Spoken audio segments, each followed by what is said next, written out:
fresh off getting my hair cut and maybe cutting myself once while shaving, we're going to talk about Yu-Gi-Oh! In this episode of Nihon no Konyo Henshokai, a little series I have talking about Japanese games that I've bought in the past year plus. So, like I said, in this episode, we're going to talk about Yu-Gi-Oh! I've talked about Yu-Gi-Oh! Plenty on this channel. I grew up playing Yu-Gi-Oh! Almost as much as I played Pokemon. I probably actually played more Yu-Gi-Oh! Than Pokemon, even though I'm a little bit more fond of Pokemon, in retrospect. Like Pokemon, I watched the anime, consumed the media, but I didn't play as many of the video games until I was 10, I think. I think it was for my 10th birthday that I got Pokemon Diamond. And I only had played Pokemon Fire Red before that. And I only played 2 Yu-Gi-Oh! Games growing up. One of them we're going to show today in the Japanese variant of it, or Japanese version variant of it.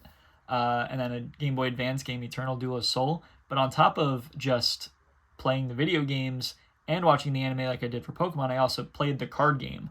Not that I was necessarily good at playing the card game, but I think probably growing up I was more into Yu-Gi-Oh! Whereas now, as an adult looking back, I've kind of swayed away from Yu-Gi-Oh! The game has kind of changed for the worse, or at least to be too difficult for people that didn't play it all the way through.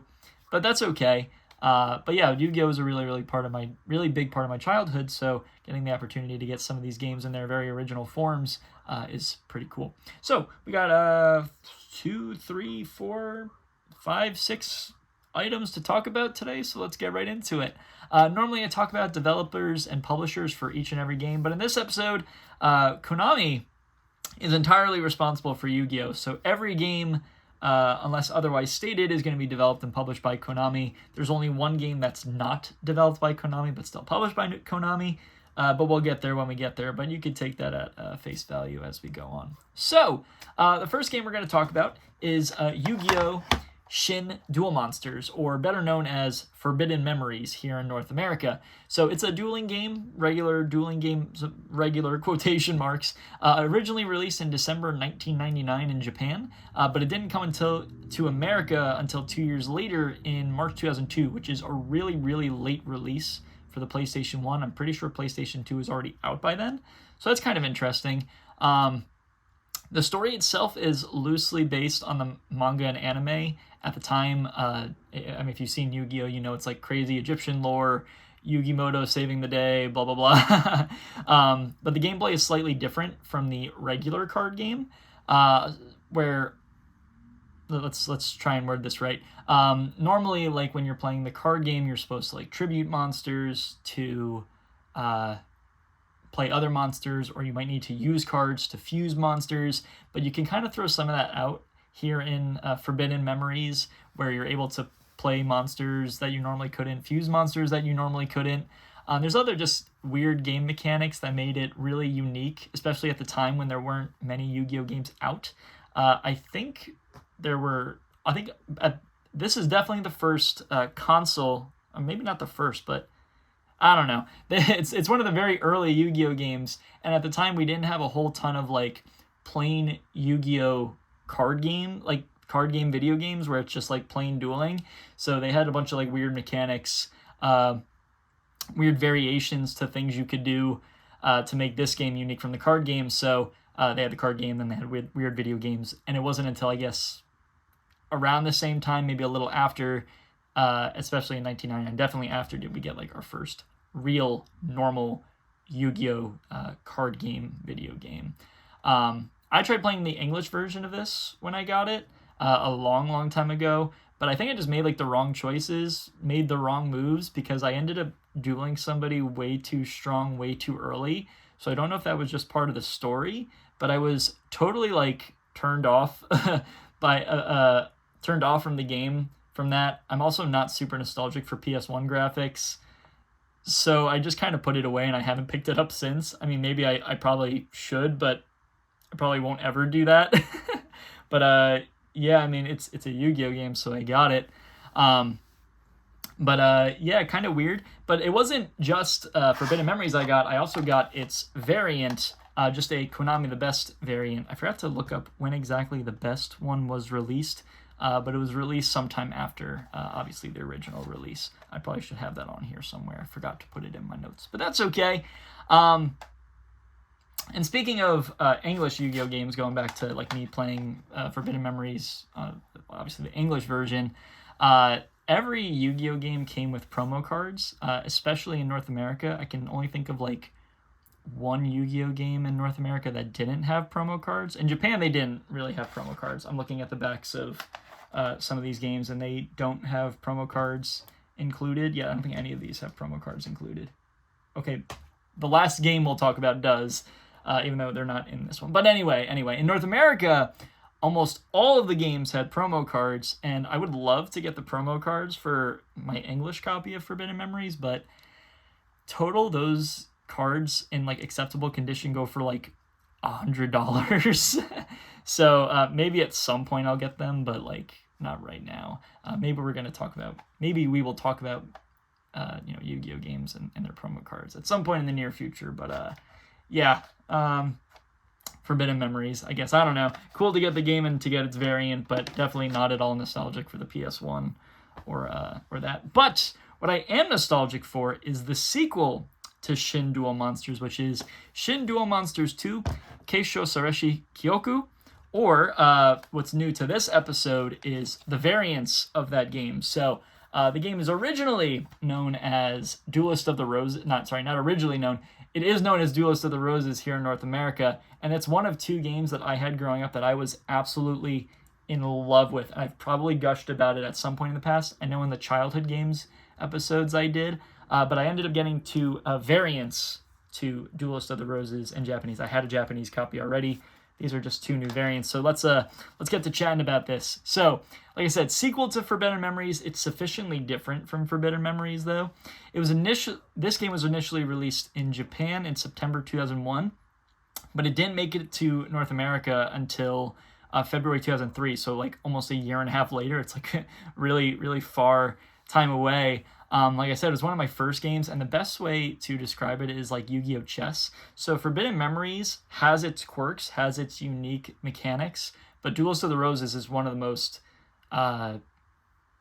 unique and strange Yu-Gi-Oh! Spinoffs ever. One of the most replayable for sure. I've replayed it so many times, which partially has to do with like, I got the nostalgia for it, but also it's different enough, but also similar enough that anybody could pick up and play and like kind of follow along with what's going on.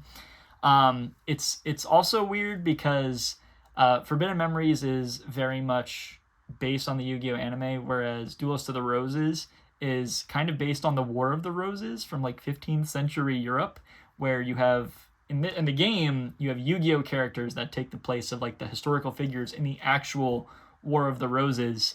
For example, like Henry Tudor was a prominent character in the War of the Roses, but Yami Yugi specifically takes his place just with the name. So I don't know, it's kind of funny.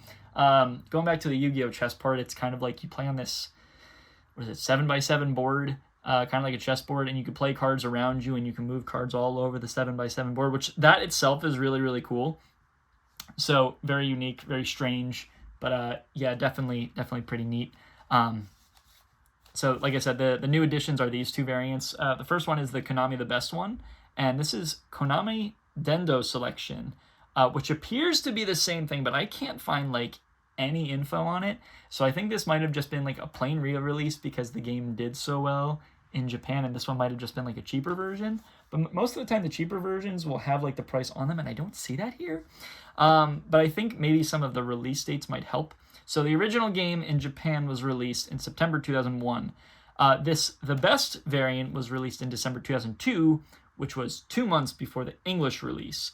So very, very crazy that this game had a greatest hits release before we even got it here in North America. But the Dendo release was released in July 2004, which was a year and a half after the English release. And the English release also got a greatest hits version. So I think maybe this one was meant to like kind of coincide with the greatest hits release here. I'm not entirely sure, but very strange to get just two new variants to a game I really, really love. And they're also just kind of strange, kind of bizarre. So that's pretty cool to add to the collection. I think those were the only two variants that were released for it in Japan. So now I have all 3. Hooray me, I guess. I don't know. Moving on, we have one more PlayStation 2 game, and this one is even weirder than those 2 games, right? Forbidden Memories is at least a dueling game. Duels of the Roses is a dueling game just on a chessboard, and this one is completely strange. So this is Capsule Monster Coliseum, which is the only game in the episode that was not developed by Konami. It was developed by Winkysoft, who is best known as a developer that worked on Super Robot Wars, but they're not in business anymore, unfortunately. It's a spin-off game. It was initially released in Japan in July of 2004, but it would make its way to America in October 2004. So maybe partially why Forbidden Memories and Duels of the Roses took so long to get here is because Yu-Gi-Oh! Wasn't super popular. I don't think the TCG came out until 2002. It didn't come out until 2002, that's for sure. So obviously those games were released before that. It took a while to get here, but by the time that Capsule Monster Coliseum came out, Yu-Gi-Oh! Was already in full swing here, kind of like going in its Yu-Gi-Oh! North American arc, I guess. I don't know. But yeah, this one came pretty quickly. So the game is based on the Capsule Monster figure game that is exclusive, or was exclusive, to the manga at the time. So Capsule Monsters have reappeared in Yu-Gi-Oh! Later on, but at the time when this game was released, Capsule Monsters were only in the manga. It hadn't yet made it to the anime. It did end up making it into the anime at some point, and I think I might have saw that at some point. I have very faint memories of it. I might either be confusing it with something else. I had heard of I don't think I ever heard of Capsule Monsters in the form of the manga. Definitely not. I've never read manga in my life. But yeah, I think I might have saw it once, at the end of some anime arc. I really don't remember. But still kind of weird, even though it's vaguely very familiar. Also, I could be totally just confusing it with something that might have happened in Pokemon. I don't know. But the story is actually pretty funny in Capsule Monster Coliseum because you play as Yugi, but Yugi knows nothing about Capsule Monsters. So part of the game is also Yugi learning to play the game with you. So it's kind of every game has a tutorial, right? But part of the game is learning to play the game. So it's a mandatory tutorial, but extended tutorial. I don't know. It's very confusing. The whole story is confusing. But I find it interesting because, especially in very early Yu-Gi-Oh!, if you didn't get the right game, you would have a very wrong idea as to what Yu-Gi-Oh! Even was. So, for example, if you got Duelist of the Roses, you would assume that Yu-Gi-Oh! Might be a card game that is on a chessboard, when it's not. It's just kind of what Magic would have set as a standard 1v1. I know other card games are like that. That's just the first one that came to mind. But if you had played Capsule Monster Coliseum, you would have a completely wrong idea as to what Yu-Gi-Oh! Was. So that's really strange. And I almost feel bad for the people that might have had this be their first Yu-Gi-Oh! Game. I mean, they're, as kids, probably very nostalgic for it and probably love this game as much as I love Duelist of the Roses.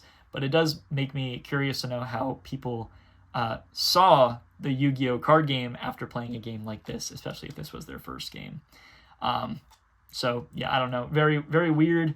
I don't think I really knew about this game even until maybe a year or so ago. So that's kind of strange. But yeah, Capsule Monster Coliseum. It literally says on the back, 3D tactical board game, not even card game, because it was just a board game. So I don't know. That's kind of cool. It's a weird piece of Yu-Gi-Oh! History, I guess. We would probably never see something like that now. But anyway, we move forward.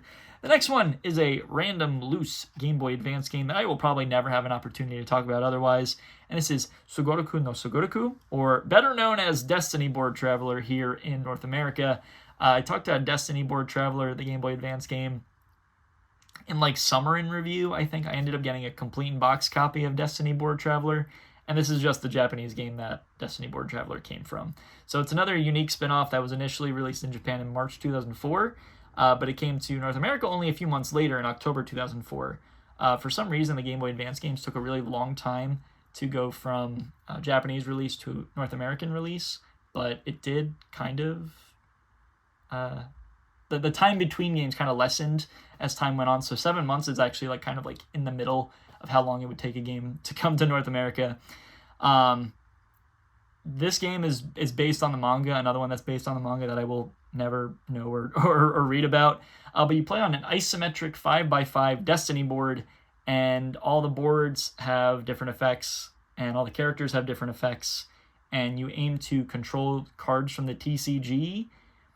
But the whole story and the whole gameplay is very confusing to me. So kind of like Capsule Monster Coliseum, if this was your first Yu-Gi-Oh game, you would have a very bad idea as to what Yu-Gi-Oh was. So, same thing, we probably wouldn't get something like that today. I think Konami keeps it kind of chill with how they make Yu-Gi-Oh games. It's dueling, right? All the video games. I mean, the card game has changed significantly, but you probably won't see many spin-offs as time goes on. So that's Sugoroku no Sugoroku. And the last game we're going to show, there's one more item after that, but the last game we're going to show does get back to actual dueling, and this is a Yu-Gi-Oh! 5D's Tag Force 4, which is a dueling game based on the anime released in September 2009 in Japan and brought to North America 2 months later in November 2009. And Tag Force is just a series of 6 PSP games and 1 PS2 game where you, again, just follow along with the anime. By the time this game came out, like 2009 is really, really late. We were way past like the original Yu-Gi-Oh!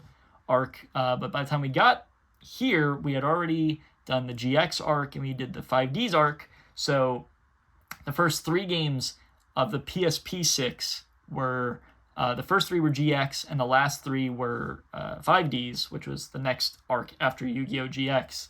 Like I said, I never saw 5Ds. I saw a little bit of GX, but I never saw any 5Ds.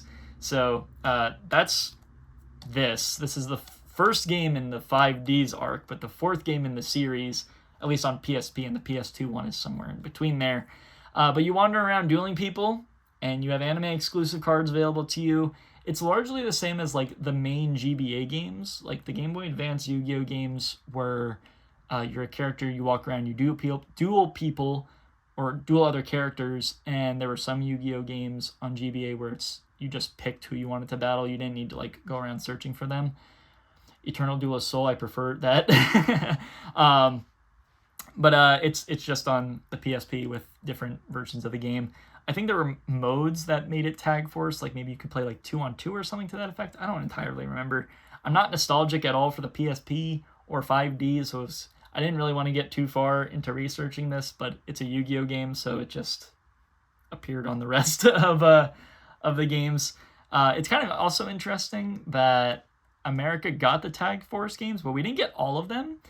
Out of the 6 PSP games, we only got 1, 2, 4, and 5. We didn't get Tag Force 3 or Tag Force 6, but again, this is one of the ones that we did get, which is just also very strange. So I don't know. We got this. I would like to get all 6 Japanese Tag Force games. The ones in English are really, really expensive for no reason.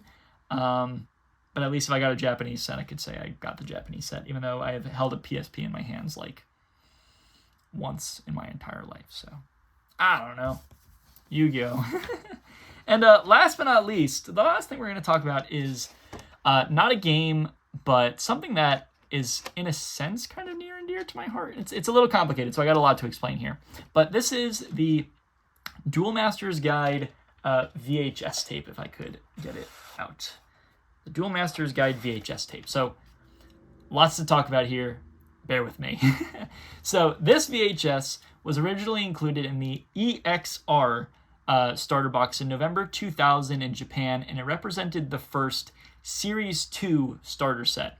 So let's get into the different series. So here in North America, we only ever got Series 3 designs. So up to when North America got Yu-Gi-Oh!, there was a pre-Series 1. It wasn't called Series 0. It was just before the Series 1 official card game came out. They just had Yu-Gi-Oh! Cards that you played with, but I see. The weird thing is that I remember reading about it, but I don't remember like where I found the info. I probably read about it a year or so ago, but then couldn't find anything about it when I was just trying to do like the light research of coming back to this video. But after that very basic card game was Series 1. Now, the Series 1 layout of cards it was a Yu-Gi-Oh! Card, almost what we would expect What we're used to seeing is an effect box and then attack and defense at the bottom. But Series 1, instead of having one big effect box, it had two even with effect boxes and stat boxes, which is very unfamiliar to us here in North America. I mean, if you've seen Japanese Yu-Gi-Oh cards, you have seen something like it. What you've probably seen is Series 2, but Series 1 is a little weird because all of those sets were released in a single 14-month time period from January 1999 to March 2000, including also an EX starter box in Series 1. This was from the EXR starter box, but there was an EX starter box, which makes this even more complicated. But after Series 1 came Series 2, and we get a little bit closer to what we know here as Series 3. The layout was similarly different, unfamiliar, but instead of two even width boxes, the effect box got a little bit bigger, and the stat box got a little bit smaller because there wasn't as much information to store in like the attack and defense spot. Now, if you've seen Yu-Gi-Oh cards, Japanese Yu-Gi-Oh cards, you've probably seen the Series 2 cards. You probably haven't seen a Series 1 card. Even I don't think I've ever seen a Series 1 Yu-Gi-Oh card. But Series 1, those sets were weird. They were called just like Volume 1, Booster 3. Konami was just trying to figure out what the heck they were doing with the Yu-Gi-Oh card game. But Series 2 was a little bit more accurate to what we would eventually get. For example, the sets you would find in Series 2 were like Legend of Blue Eyes, Magic Ruler, which were both sets that we ended up getting. Now, we didn't get them in the Series 2 design. The Series 3 design has what we would consider modern Yu-Gi-Oh card layout. And then we got Series 3 designs in North America, and that's all we've ever known. So there have been other series past Series 3. However, all the changes after Series 3 were just kind of like added details to the card as opposed to like brand new details to the card. Like maybe like where you put like the limited edition or where you put like the set number and all that. Like that has changed very little over time, whereas the actual layout of the card has remained the same, even if there's just added details. So that was my little tangent about Series 1, 2, and 3, but this was just from Series 2. Okay, I don't know. I was researching and I just kept writing about it, so there we go. But anyway, going back to what the actual EXR starter box was, it is exactly as it sounded. It was like a starting set for kids in Japan to learn to play Yu-Gi-Oh! You would get Yugi's deck, you would get Seto Kaiba's deck, which would also both eventually become their own starter decks. I think Japan got them separately, but I know we for sure got separate Yugi decks and Seto Kaiba decks. The starter box, along with those two decks, also contained the VHS tape teaching them how to play. And it's also kind of weird. We didn't get the starter box specifically. It never came to North America. However, we got something very similar. In October 2003, we ended up getting the Duel Masters set. Why am I drawing a blank as to what the heck it was called? I think it was just called like Duel Masters Guide set or something like that, or starter set. But same thing, it had Yugi's deck, it had Kaiba's deck, I assume updated from whenever this was released to when we got it here in North America, right? It was a 3-year difference.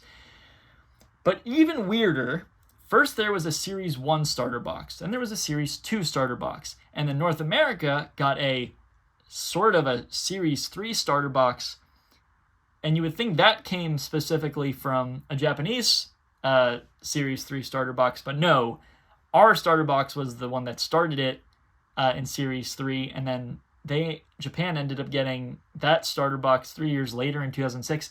Very, very complicated, but the point I'm trying to make is it wasn't the first starter box, but the first starter box that we got here in North America would end up going back to Japan, but it took 3 years to do that. I don't even know why they bothered putting it out at that point, so very weird. Now, why this is near and dear to my heart is because that set that was released in 2003, I got. So, I don't have it anymore, unfortunately, but I remember getting it presumably for Christmas in 2003, and instead of a VHS, 3 years, the 3 years between 2000 and 2003 when we got it, it now has a DVD as opposed to a VHS. And I remember watching that DVD so many times, learning how to play Yu-Gi-Oh! And I had, Yugi's deck and Kaiba's deck, and I was so excited, and I watched it so many times. And even though I don't have the set anymore, you could find the DVD anywhere. I probably should have pulled it down for the video, but I have the Duel Masters Guide DVD sitting on my shelf. And yeah, that's a very special piece of like history to me, because very young Max, no care in the world, I would watch that VHS so many times. So even though this VHS and the DVD are not necessarily the same, I do in a sense feel a little bit of like connection to the kids that watch this, because I did the exact same thing just a few years after they did. I don't think the VHS is necessarily the same content-wise. I assume it's not the same, since it took 3 years for us to get another starter box. But, Duel Masters Guide, the DVD is also called the Duel Masters Guide. So even if they're not the same thing, I think this is a really, really neat piece of Japanese Yu-Gi-Oh! History. So that's really, really cool. Just to finish up talking about the starter box, because I've already yapped like 5 minutes about it, but I would love to get that starter box, the one that we got here in North America, the one I had. It's like $700 brand new. I wouldn't buy that used. I would buy it brand new, but $700 is a lot. So what I might end up doing, though, is I might get a brand new version of the starter box that this came from. I think it's on eBay for like $200, so that's not as bad. It would still be cool. It's not the exact same thing, but it would still be cool. So I don't know. Maybe at some point down the road I can get the $700 one, but all these things you get rid of as a kid, all these things you open as a kid, they're worth a lot of money now. So, but with that said, that is everything I have to show in this episode of Nihon no Konyo Henshokai. Very few things, but a lot that I can talk about them, except for like Destiny Board Traveler. I think I talked like 30 seconds about that. But huge thank you to the Yu-Gi-Oh! Wiki, the fandom wiki. It's pretty much all my information came from there. GameFAQs, super helpful for centralizing all the release dates, because the release dates on the Yu-Gi-Oh! Wiki don't always match. So GameFAQs is super great for that.